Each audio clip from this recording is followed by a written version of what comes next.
Good evening to all of you my dear student. कैसे हैं आप सब। और जैसे कि आपको पता है इस समय हमारा जो प्लांट फिजियोलॉजी का जो चैप्टर है मिनरल न्यूट्रिशन वो चल रहा है। प्लांट फिजियोलॉजी क्लास 11 की यूनिट नंबर 4 है। यस, और मिनरल न्यूट्रिशन के हम लोगों ने लगभग अभी तक जो लेक्चर्स लगाए हैं टोटल 7 लेक्चर्स लगाए हैं और आज हमारा लेक्चर नंबर 8 है। और ये लेक्चर नंबर 8 मिनरल न्यूट्रिशन का सबसे लास्ट लेक्चर है और इस लेक्चर के साथ हम लोग मिनरल न्यूट्रिशन को जो चैप्टर है उसको हम लोग फिनिश कर देंगे। अभी तक मिनरल न्यूट्रिशन के चैप्टर में हम लोग ने क्या क्या स्टडी किया है मैं उसको प्रॉपर आपको रिकैप करा देता हूं। सबसे पहले हम लोग ने बात करी है हाइड्रोपोनिक टेक्निक्स की, इसेंशियल एलिमेंट्स की।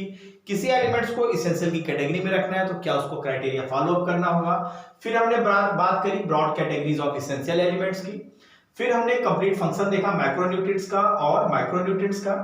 फिर हमने बात करी डिफिशियंसी, टॉक्सिसिटी एंड एब्जॉर्प्शंस की। आफ्टर दैट हम लोग ने देखा बहुत इंपॉर्टेंट साइकिल नाइट्रोजन साइकिल।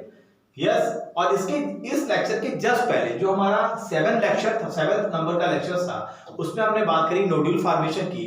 और आज हमें मिनरल न्यूट्रिशन का सबसे लास्ट लेक्चर है फेट ऑफ अमोनिया। फेट का मतलब होता है भाग्य, मतलब अमोनिया को जो हमने बनाया है नाइट्रोजन फिक्सेशन से। आप देख रहे थे एक तो बायोलॉजिकल नाइट्रोजन फिक्सेशन हो रहा था, एक इंडस्ट्रियल नाइट्रोजन फिक्सेशन हो रहा था।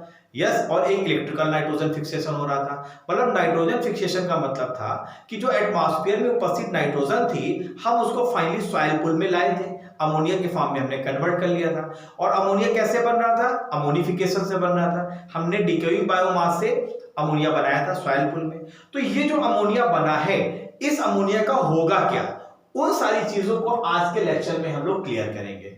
आज बहुत सारे बच्चे नए होंगे, इनका मोस्ट एंड वार्म वेलकम है बच्चों आप सभी का। और बेटा अगर आप मेरे रिकॉर्डेड लेक्चर्स और आने वाले लाइव सेशंस के नोटिफिकेशन चाहते हैं तो मैं आपको 3 रास्ते बताने वाला हूं। जिन 3 रास्तों में से कोई भी एक रास्ता अगर आप अपना लेंगे तो मेरे रिकॉर्डेड लेक्चर्स और आने वाले सेशंस के आपको नोटिफिकेशन में मिल जाएंगे। वो 3 रास्ते क्या है। पहला रास्ता ये है कि आप हमारे ऐप को डाउनलोड कर लीजिए, गूगल प्ले स्टोर पे जाइए, हमारे इंस्टीट्यूट का नाम टाइप करिए DNCMI। यस, और जैसे ही क्लिक करेंगे ये ऐप ओपन हो जाएगा। उसी ऐप को डाउनलोड करना है जिस ऐप के पीछे ब्लैक बैकग्राउंड है और लिखा हुआ है DNCMI education cabin media. Second रास्ता ये है कि आप टेलीग्राम ऐप को डाउनलोड करिए, यहाँ पर हमारा चैनल बना हुआ है doctor DN Gupta for NEET, इसके थ्रू ज्वाइन कर सकते हैं। और तीसरा जो सबसे इफेक्टिव रास्ता है कि यदि इस समय ये लेक्चर आप YouTube पे देख रहे हैं तो अभी के अभी तुरंत सब्सक्राइब कर लीजिए, जो नोटिफिकेशन बेल है आइकन है उसको आप प्रेस कर लीजिए जिससे आने वाले लेक्चर्स के आपको नोटिफिकेशन मिल जाए। इस चैनल में मैंने प्रॉपर प्लेलिस्ट बनाई हुई है हर यूनिट्स की अलग अलग, वहां पर आपको प्रॉपर रिकॉर्डेड लेक्चर्स मिल जाएंगे जो टोटली फ्री ऑफ कॉस्ट होंगे आप सभी बच्चों के लिए। कोई प्रॉब्लम्स आपको आती है 2 मोबाइल नंबर भी यहां पर दिए गए हैं, इन मोबाइल नंबर पर आप प्रॉपर फोन करके कोई भी प्रॉब्लम्स है आप उसको सॉल्व कर सकते हैं। क्लियर है, ये दोनों मोबाइल नंबर यहां पर दिए गए हैं। तो चलिए सेशन की स्टार्टिंग करते हैं एक बहुत ही ब्यूटीफुल ब्रेन डाइट के साथ, जैसा कि हम लोग हर लेक्चर्स में करते हैं। आज का ब्रेन डाइट क्या है। आज का ब्रेन डाइट कहता है कि कॉन्फिडेंस एंड हार्ड वर्क। देखो 2 चीज बहुत जरूरी है सफलता के लिए। एक तो आपका अपने ऊपर कॉन्फिडेंस होना चाहिए। क्यों होना चाहिए भाई, अगर हमारा गॉड पे विश्वास है तो हमें अपने पर भी विश्वास रखना चाहिए, क्योंकि हम क्या हैं, हम गॉड के ही तो अंश हैं। तो हमें सबसे पहले अपने ऊपर विश्वास रखना चाहिए और दूसरा हमें हार्ड वर्क करना चाहिए। यही 2 ऐसी मेडिसिन है जिससे हम मार सकते हैं। किसको मार सकते हैं, जो फेल्योर वाली डिसीज है, जो बार बार हमको असफलता मिल रही है। इसका सिंपल सा रीजन है हमारे पास 2 चीज की कमी है। हम कॉन्फिडेंस पे लूज कर रहे हैं हम अपना, और दूसरा हम हार्ड वर्क करने से कतरा रहे हैं। तो हमें 2 चीज करनी होगी अगर आपको सफलता चाहिए तो। Yes, it will make you successful person. और यदि आपका कॉन्फिडेंस है अपने आप पे कि यस आई कैन, तो आपका माइंड भी कहेगा yes boss you are right you can. और सेकेंड आपको क्या करना है, आपको हार्ड वर्क करना है, तो आपके लिए सफलता बहुत आसान हो जाएगी। तो चलिए माय डियर स्टूडेंट इस ब्यूटीफुल थॉट के साथ सेशन की स्टार्टिंग करते हैं। और जैसे कि आपको पता है हम लोगों को आज क्या स्टडी करना है, तो स्टडी करना है हमें फेट ऑफ अमोनिया। यस, ये लास्ट स्टेशन जो कि मिनरल न्यूट्रिशन चैप्टर्स का है। चलिए यस, तो चलिए स्टार्टिंग कर देते हैं फेट ऑफ अमोनिया से। अगर हम फेट ऑफ अमोनिया से रिलेटेड, फेट का मतलब क्या होता है? फेट का मतलब होता है भाग्य, अर्थात इसका फ्यूचर क्या होगा। जो हमने अमोनिया बनाया था, अमोनिया कहां हमने बनाया था? हमने एटमॉस्फेरिक नाइट्रोजन से, यस, बायोलॉजिकल नाइट्रोजन फिक्सेशन के द्वारा सॉइल पूल में हमने अमोनिया बनाया। मतलब नाइट्रोजन से हमने ये जो अमोनिया बनाया है, तो ये एटमॉस्फेयर में उपस्थित नाइट्रोजन थी, तो हम लोग ने नाइट्रोजन फिक्सेशन किया, अमोनिया बना लिया। ये अमोनिया एक तो एटमॉस्फेरिक नाइट्रोजन का था और दूसरा जो डिकेइंग बायोमास था उससे हमने अमोनिया बनाया। तो ये जो अमोनिया बना हुआ है कहां पर? नाइट्रोजन साइकिल में मैंने आपको बताया था सॉइल पूल में अमोनिया बन गया। अब इस अमोनिया का होगा क्या? तो देखो, इसी से रिलेटेड चीजें हमें समझना है। पहला पॉइंट कहता है कि एक फिजियोलॉजिकल पीएच, फिजियोलॉजिकल पीएच का मतलब होता है एक ऐसा पीएच जिसमें हम मेटाबॉलिक रिएक्शन प्रॉपर तरीके से कर पाए। यस, एक ऐसी हमारी बॉडी की स्टेट, यस, जिसमें हम प्रॉपर वो रिएक्शंस कर पाए जो बॉडी की लगातार एक्टिविटी के लिए जरूरी है। तो एक फिजियोलॉजिकल पीएच में जो अमोनिया होता है, अमोनिया क्या है? NH3 के फॉर्म पे है, और आपको पता है अमोनिया क्या है? टॉक्सिक है। तो सबसे पहले अमोनिया को हम प्रोटोनेटेड करते हैं। प्रोटोनेटेड का मतलब क्या है? इसमें अगर हम H+ जोड़ देंगे तो ये हो जाएगा NH4+ आयन के फॉर्म पे। तो सबसे पहले जो अमोनिया बनता है वो अमोनिया प्रोटोनेटेड हो जाता है और NH4+ आयंस या अमोनियम आयंस के फॉर्म में कन्वर्ट हो जाता है। तो पहला काम क्या होता है? अमोनिया को हम कन्वर्ट किसमें करते हैं? अमोनियम आयन के फॉर्म पे। अब सेकंड क्या होगा? सेकंड होगा कि आप जानते हैं कि जो प्लांट्स हैं, यस, वो किस फॉर्म को, नाइट्रोजन के फॉर्म को अपने बॉडी के अंदर लेते हैं। एक तो आपको पता है नाइट्रेट, जो कि एवरग्रीन फॉर्म है। नाइट्रेट ही वो फॉर्म है जिस फॉर्म को आसानी से रूट हेयर्स, यस, आसानी से अब्सॉर्ब कर लेती हैं वाटर के साथ। यस, तो नाइट्रेट क्या है? एब्सॉर्बेबल फॉर्म है। तो नाइट्रेट्स तो एब्सॉर्ब करती हैं इस फॉर्म को। उसी तरीके से जो अमोनियम आयन, जो अमोनिया से हमने जो अमोनियम आयन बनाया है, इस फॉर्म को भी जो प्लांट्स है वो इसको एब्सॉर्ब कर लेते हैं। अमोनिया के फॉर्म पे एब्सॉर्ब नहीं करते, याद रखना। किस फॉर्म में एब्सॉर्ब करेंगे? अमोनियम आयंस के फॉर्म पे।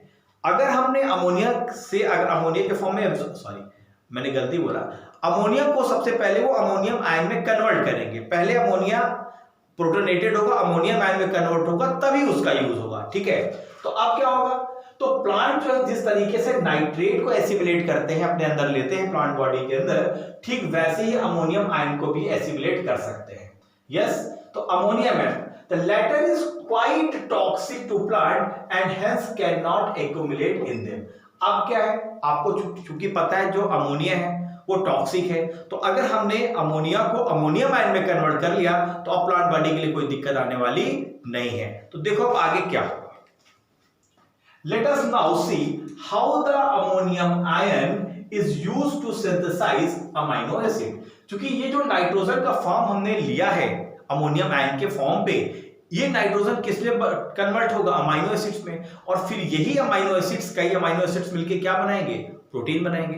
तो फाइनली क्या है कि ये जो अमोनियम आयन है इससे कैसे फाइनली अमाइनो एसिड का फॉर्मेशन होगा, इसे ही तो हमें समझना है। इसे ही तो हम बोलेंगे कि फेट ऑफ अमोनिया क्या है, कि इस अमोनिया का भाग्य क्या होगा, कैसे ये अमाइनो एसिड में कन्वर्ट होगा, मतलब कैसे ये अमीनो एसिड का एक पार्ट बन जाएगा, उसका एक कॉन्स्टिट्यूएंट बन जाएगा। ठीक है, चलो आगे बढ़ते थोड़ा सा और समझते हैं पॉइंट्स को। देयर आर टू मेन वे, यहां पर दो रास्ते हैं जिससे ये प्रक्रिया होती है, अर्थात अमोनियम आयन कैसे फाइनली अमाइनो एसिड्स को बनाने में इंपॉर्टेंट रोल प्ले करेगा, इसे हम समझेंगे। मतलब अमोनियम आयन कैसे एक अमाइनो एसिड्स का कॉन्स्टिट्यूएंट हो जाएगा, उसको हम समझेंगे। तो पहला केस होता है रिडक्टिव एमिनेशन और दूसरा होता है ट्रांस एमिनेशन। तो रिडक्टिव एमिनेशन और ट्रांस एमिनेशन वो दो रास्ते हैं जिस रास्ते से ये अमोनियम आयन का यूज करके फाइनली हम प्लांट बॉडी के अंदर अमाइनो एसिड्स को बनाएंगे। चलिए तो स्टार्ट करते हैं इन दो रास्तों को समझना। सबसे पहले हम बात करेंगे रिडक्टिव एमिनेशन की। चलिए, रिडक्टिव एमिनेशन है क्या? रिडक्टिव एमिनेशन की अगर हम डिफिनीशन देखें माय डियर स्टूडेंट, तो ये डिफिनीशन कहती है कि रिडक्टिव एमिनेशंस के प्रोसेस में हम करते क्या हैं कि जो अमोनिया है, यस, वो रिएक्ट करता है किसके साथ, अल्फा कीटोग्लूटेरिक एसिड के साथ, और बनाता है ग्लूटामिक एसिड। और आप जानते हैं ग्लूटामिक एसिड्स क्या है, अमीनो एसिड्स है। तो कैसे होगा इसका रिएक्शंस, कैसे आपके इसमें दिखाया गया है, देखो यहां पर अल्फा कीटोग्लूटेरिक एसिड है और ये अमोनियम आयन है। अब इसका रिडक्शन होगा, रिडक्शन के लिए क्या चाहिए, NADPH2 चाहिए, यस, यहाँ पर 2 होना चाहिए, लिखा नहीं है, NADPH2 चाहिए। और यहाँ पर एंजाइम क्या चाहिए, एंजाइम की है ग्लूटामेट डिहाइड्रोजिनेज एंजाइम। तो जब ग्लूटामेट डिहाइड्रोजिनेज एंजाइम की उपस्थिति में ये ammonium ion alpha ketoglutaric acid के साथ रिएक्ट करेगा, तो क्या चाहिए आपको, NADPH2 चाहिए, क्योंकि रिडक्शन करना है, H+ जोड़ना है। तो फाइनली क्या होगा, ये जो अल्फा कीटोग्लूटेरिक एसिड है ये कन्वर्ट किस में हो जाता है, ग्लूटामेट में। और ग्लूटामेट्स क्या है, अमाइनो एसिड्स है, यही तो हमें बनाना है। तो ग्लूटामेट बन गया, देखिए वाटर का एक मॉलिक्यूल बन गया और NADP अलग हो गया, क्योंकि NADPH2 का जो H था वो कहां यूज हो गया, इसको रिड्यूस करने में, किसको, अल्फा कीटोग्लूटेरिक एसिड को। तो फाइनली हमने क्या बना लिया, अल्फा कीटोग्लूटेरिक एसिड से जो ग्लूटामेट बना है, यही प्रोसेस तो है रिडक्टिव एमिनेशन। तो रिडक्टिव एमिनेशन पहला वो रास्ता है जिस रास्ते से हम अमोनियम आयन का यूज करके फाइनली हमने अल्फा कीटोग्लूटेरिक एसिड्स को हमने ग्लूटामेट अमीनो एसिड्स में कन्वर्ट कर दिया। This process is known as reductive amination. चलिए अब हम बात करेंगे किसकी, ट्रांस एमिनेशन की। और ट्रांस एमिनेशन में हम देखेंगे, जैसे कि नाम से क्लियर है, इसमें कुछ ट्रांसफर होगा। क्या ट्रांसफर होगा, कैसे अमीनो एसिड्स बनेगा, इसको हम लोग समझेंगे। सबसे पहले अगर हम बात करें, सिंपल सी बात, अमीनो एसिड मेटाबॉलिज्म की। देखो मेटाबॉलिज्म का क्या मतलब होता है माय डियर स्टूडेंट, मेटाबॉलिज्म में या किसी चीज को हम तोड़ें या किसी चीज को हम बनाएं। अगर हम तोड़ते हैं तो प्रोसेस को बोलते हैं कैटाबॉलिज्म, और अगर बनाते हैं तो एनाबॉलिज्म। अब हमें किसका मेटाबॉलिज्म करना है, अमीनो एसिड्स का। तो देखो कैसे होगा, हम देखें कि सबसे पहले देखो ये एक अमीनो एसिड्स है। अगर इस अमीनो एसिड्स को हम तोड़ें, यस, तो यहां पर देखो मेटाबॉलिज्म में हो क्या रहा है कि इस अमीनो एसिड्स का जो अमीनो ग्रुप है हमने इसका निकाल दिया। इस अमीनो ग्रुप देखो ये NH2 ग्रुप बाहर आ गया और हमने इसको किसके साथ जोड़ दिया, कीटो एसिड के साथ इसको हमने जोड़ दिया। अमीनो ग्रुप कहां पर ट्रांसफर हो गया, कीटो एसिड में ट्रांसफर हो गया, जिसको हम बोल रहे हैं अल्फा कीटो ग्लूटरेट। और फाइनली ये कीटो एसिड किसमें कन्वर्ट हो गया, अमीनो एसिड अर्थात ग्लूटामेट में। क्लियर है, ये जो पॉइंट अभी आप पीछे देख के आए हैं। और जब हम इस अमीनो एसिड से ये अमीनो ग्रुप निकाल लेते हैं तो कार्बन का स्केलेटन ही तो बचता है, और ये कार्बन का स्केलेटन फिर क्या बना लेते हैं हम, इससे हम बना लेते हैं कीटो एसिड। और ये कीटो एसिड फिर कहां इससे क्या बन जाता है, एनर्जी। इससे हम ग्लूकोज बना सकते हैं, फैट और कीटोन बॉडीज बन सकती है, और नॉन इसेंशियल अमीनो एसिड भी हम इससे बना लेंगे। तो देखो एक अमीनो एसिड का किस तरीके से मेटाबॉलिज्म हो रहा है। सबसे पहले हमने अमीनो एसिड्स के एक अमीनो ग्रुप को तोड़ा, इस अमीनो ग्रुप को ट्रांसफर कर दिया कहां, कीटो एसिड में। तो ये कीटो एसिड किसमें कन्वर्ट हो गया, अमीनो एसिड, इसका नाम है ग्लूटामेट। इस ग्लूटामेट का जब हमने डीएमिनेशन किया तो डीएमिनेशन करके इससे हमने क्या निकाल लिया, ये अमोनिया निकाल लिया। और आपको पता है इसी अमोनिया से फाइनली क्या बनता है, यूरिया। यूरिया कहां बनता है, आपने ऑर्निथिन साइकिल में देखा था कि लीवर के अंदर क्या होता है कि जब लीवर के अंदर क्या बनते हैं, हम यूरिया का फॉर्मेशन वहां पे करते हैं ऑर्निथिन साइकिल में। तो मैंने ये भी आपको क्लियर किया है, जो बच्चे मेरे ऑफलाइन क्लासेस में थे, यस। तो इस तरीके से आप देखिए ये प्रॉपर है अमीनो एसिड्स का मेटाबॉलिज्म। लेकिन अब हमें समझना क्या है, हमें समझना है ट्रांस एमिनेशन प्रोसेस को। तो यहां पर प्रॉपर था अमीनो एसिड्स का मेटाबॉलिज्म। अब आपको क्लियर हो जाएगा कि ट्रांस एमिनेशन में हम क्या करेंगे। देखिए अगर हम ट्रांस एमिनेशंस की बात करें तो इसकी डिफिनीशन कहती है कि इसमें हम ट्रांसफर किसका करते हैं, हम इसमें ट्रांसफर करते हैं किसका, अमीनो ग्रुप का। कहां से अमीनो ग्रुप का ट्रांसफर करेंगे, एक अमीनो एसिड से किसको ट्रांसफर करेंगे, एक कीटो ग्रुप में ट्रांसफर करेंगे। और कीटो ग्रुप किसका है, एक कीटो एसिड का। और इससे क्या बन जाएगा, ग्लूटामिक एसिड। जो ग्लूटामिक एसिड क्या होगा, वो मेन अमीनो एसिड होगा जहां से ट्रांसफर होगा अमीनो ग्रुप का। फिर से मैं आपको रिवाइज कर देता हूं, ट्रांस एमिनेशन में हम अमाइनो ग्रुप का ट्रांसफर करते हैं और ये अमाइनो ग्रुप कहां से आता है, एक अमाइनो एसिड से आता है और कहां पर ट्रांसफर होगा, जो कीटो एसिड का कीटो ग्रुप है हम यहां पर इसको ट्रांसफर करेंगे। दूसरा, इस ट्रांसफर में जो ग्लूटामिक एसिड है वो यही मेन अमाइनो एसिड है जहां से अमाइनो ग्रुप का ट्रांसफर होगा और ये अमाइनो ग्रुप कहां जाएगा, दूसरे अमाइनो एसिड्स में, और ये क्या बनाएगा, ये किसके थ्रू जाएगा, इस प्रोसेस को हम बोलेंगे ट्रांस एमिनेशन। इस प्रोसेस को थोड़ा सा जब मैं रिएक्शंस के माध्यम से आपको समझाऊंगा तो आपको बिल्कुल क्रिस्टल क्लियर हो जाएगा। और इस प्रोसेस में जो एंजाइम काम करता है इसका नाम है ट्रांस एमिनेज एंजाइम, जो कैटालाइज करता है सभी ऐसे रिएक्शंस को। अब हम इसको एग्जांपल से आपको क्लियर करते हैं किस तरीके से एक अमाइनो एसिड से अमाइनो ग्रुप ट्रांसफर हो रहा है और किस तरीके से एक नया अमाइनो एसिड्स बन रहा है। चलिए देखिए, सिंपल सी बात है, ये रिएक्शंस आपके दी हुई है, आपके रिएक्शन आपके एनसीईआरटी की बुक में देखो, ये है अमाइनो डोनर, ये अमीनो एसिड्स ग्रुप को देने वाला है और ये जो आप केमिकल देख रहे हो ये अमाइनो ग्रुप को एक्सेप्ट करेगा। यस, अब देखिए यहां पर क्या हो रहा है, यहां पर क्या हो रहा है कि इस पूरी रिएक्शंस में सिंपल से आपको करना क्या है कि ये जो R1 है इस R1 को यहां लगा दो और इस R2 को यहां पर भेज दो और फाइनली ये रिएक्शन इस तरीके से आपको देखने को मिलेगी। अब देखिए यहां पर R1 था तो यहां पर क्या लग गया, यहां पर R2 लग गया और प्रॉपर ये जो रिएक्शंस यहां पर आप देख रहे हो ये सेम का सेम यहां पर आपको आ गया। अर्थात हमने क्या किया, यहां पर ये R1 यहां लगा दिया और ये R2 यहां पर लगा दिया और फाइनली देखो दूसरा प्रोडक्ट यहां पर ये बन गया। तो फाइनली आप क्या देख रहे हो, यहां से R1 को हमने कहां ट्रांसफर करा दिया, R2 में, और R2 चला गया R1 में। तो इस तरीके से प्रॉपर देखो एक नया प्रोडक्ट बन गया अमाइनो एसिड्स के ट्रांसफर से। और यही प्रोसेस तो है हमारी ट्रांस एमिनेशन कि एक अमाइनो एसिड से दूसरी तरफ अमाइनो ग्रुप को हमने ट्रांसफर किया और फाइनली एक नया अमाइनो एसिड्स बना लिया। तो फाइनल अगर हम देखें यहां पर वाइडर स्टेट तो आपको बिल्कुल क्लियर हो जाएगा कि क्या क्या चीजें हुई हैं। इंटरेस्टिंग फैक्ट यहां पर यह है कि जो दो मोस्ट इंपॉर्टेंट अमाइड्स जिसका नाम है एस्पाराजीन एंड ग्लूटामाइन, एक्चुअली ये प्लांट्स में देखने को मिलते हैं। Yes, are a structural parts of protein, they are formed from two amino acid namely aspartic acid and glutamic acid।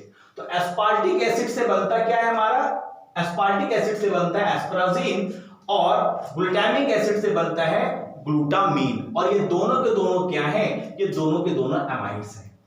Amides actually वो अमाइनो एसिड्स होते हैं जिसमें नाइट्रोजन का परसेंटेज बहुत ज्यादा होता है इन कंपेयर ऑफ दूसरे अमाइनो एसिड्स। यस,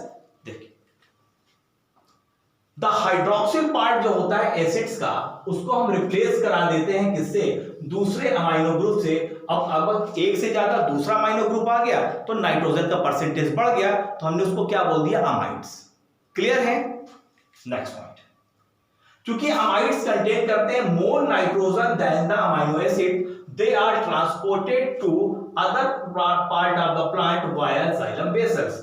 और यही वो अमाइड्स हैं जिसमें चूंकि बहुत ज्यादा नाइट्रोजन है तो यही अमाइड्स के फॉर्म पे नाइट्रोजन प्लांट के एक पार्ट से दूसरे पार्ट तक ट्रांसपोर्टेड होता है। किसके द्वारा होता है, जाइलम वेसल्स के द्वारा होता है। क्योंकि आपको पता है जाइलम ही वो वैस्कुलर टिश्यू है जिसके थ्रू, वैस्कुलर बंडल है जिसके थ्रू आपके मिनरल्स हैं, आपके नाइट्रोजन्स हैं, कुछ हार्मोन्स हैं और जो वाटर है इसके द्वारा प्लांट बॉडी के अंदर ट्रांसपोर्टेड होते हैं। लास्ट पॉइंट, अगर हम बात करें along with the transpiration stream तो नोड्यूल्स ऑफ सम प्लांट्स, जैसे सोयाबीन के बारे में हमने बात करी थी नोड्यूल फॉर्मेशन में, वहां पर हमने देखा था कि वहां पर जो नाइट्रोजन हम फिक्स करते हैं, yes, export the fix nitrogen as ureides. तो इसी यूरिड्स के फॉर्म पे ही हम नाइट्रोजन को एक जगह से दूसरी जगह प्लांट बॉडी के अंदर ट्रांसपोर्टेड कराते हैं। These compounds also have a particularly high nitrogen to carbon ratio। तो यस, इसमें नाइट्रोजन का रेशियो क्या होता है, हाई होता है। यस तो इस तरीके से my dear student step by step हम लोग ने क्लियर किया प्रॉपर फेट ऑफ अमोनिया को। फिर से अगर मैं आपको यहां पर दिखा दूं पिछला वाला जो रिएक्शन था, उस रिएक्शन का सिर्फ सिंपल सा मतलब एक ही है। अगर इस रिएक्शंस को आपको समझना है तो ये है डोनर और ये है रिसीवर।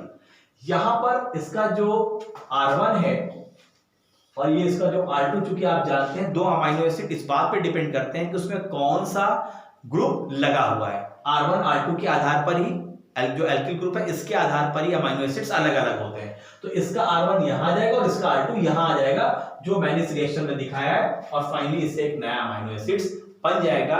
यही है ट्रांसएमिनेशन। तो इस तरीके से माय डियर स्टूडेंट हम लोग ने पूरा फेट ऑफ अमोनिया के एक पॉइंट्स को क्लियर किया, जो हमारे नीट एग्जामिनेशन के पॉइंट ऑफ व्यू से बहुत ही इंपॉर्टेंट है। तो अगर ये लेक्चर आपको अच्छा लगा है माय डियर स्टूडेंट तो आपको लाइक करना है, यस अपने दोस्तों के साथ शेयर करना है, और लगातार इसी तरह लेक्चर्स देखने के लिए thank you very much to all of you my dear student. We will meet again in next lecture. Bye bye, see you, bye, good night.